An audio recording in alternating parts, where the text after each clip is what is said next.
ಕೇರಳದ ಮಳೆಗಾಲದ ಜೀವನದ ಜೂನ್ ತಿಂಗಳ ಆರಂಭ. ಆಕಾಶ ನಿಧಾನವಾಗಿ ಕಪ್ಪಾಗುತ್ತದೆ.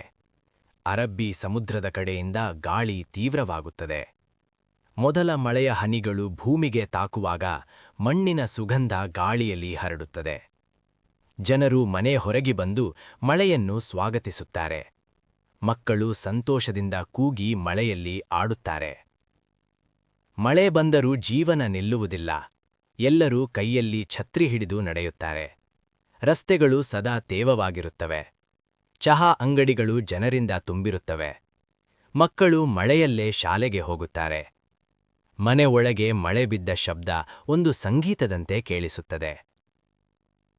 ಮಳೆಗಾಲದಲ್ಲಿ ಕೇರಳ ಒಂದು ಹಸಿರು ಸ್ವರ್ಗವಾಗುತ್ತದೆ. ಹೊಲಗಳು ನೀರಿನಿಂದ ತುಂಬಿ ಹಸಿರಾಗುತ್ತವೆ.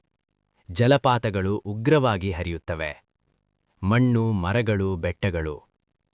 ಮುನಾರ್ ಬೆಟ್ಟಗಳಲ್ಲಿ ಮಂಜು ಮತ್ತು ಮಳೆ ಸೇರಿ ಒಂದು ಅದ್ಭುತ ದೃಶ್ಯ ಸೃಷ್ಟಿಸುತ್ತವೆ. ಮಳೆಯ ದಿನಗಳಲ್ಲಿ ಬಿಸಿ ಬಿಸಿ ಆಹಾರಕ್ಕೆ ಬೇಡಿಕೆ ಹೆಚ್ಚು. ಪಜಂಪುರಿ ಎಂದ್ರೆ ಬಾಳೆಹಣ್ಣು ಬಜ್ಜಿ, ಬಿಸಿ ಚಹಾ, ಮೀನು ಕರಿ ಮತ್ತು ಅನ್ನ. ಕುಟುಂಬದವರು ಒಟ್ಟಿಗೆ ಕೂತು ಮಳೆಯನ್ನು, ಊಟವನ್ನು ಆನಂದಿಸುತ್ತಾರೆ. ಮಳೆಗಾಲದ ಸೌಂದರ್ಯಕ್ಕೆ ಜೊತೆ ಸವಾಲುಗಳು ಇವೆ.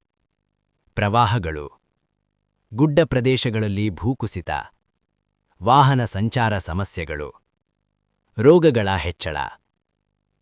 ಕೆಲವು ವರ್ಷಗಳಲ್ಲಿ ಮಳೆ ಭಾರೀ ಹಾನಿ ಉಂಟುಮಾಡುತ್ತದೆ.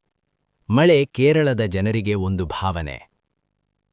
ಮನೆಯ ಮೇಲ್ಛಾವಣಿಗೆ ಬೀಳುವ ಮಳೆಯ ಶಬ್ದ, ಹಸಿರು ಪ್ರಕೃತಿ, ಚಹಾ ಮತ್ತು ಕುಟುಂಬದ ಜೊತೆಗಿನ ಸಮಯ.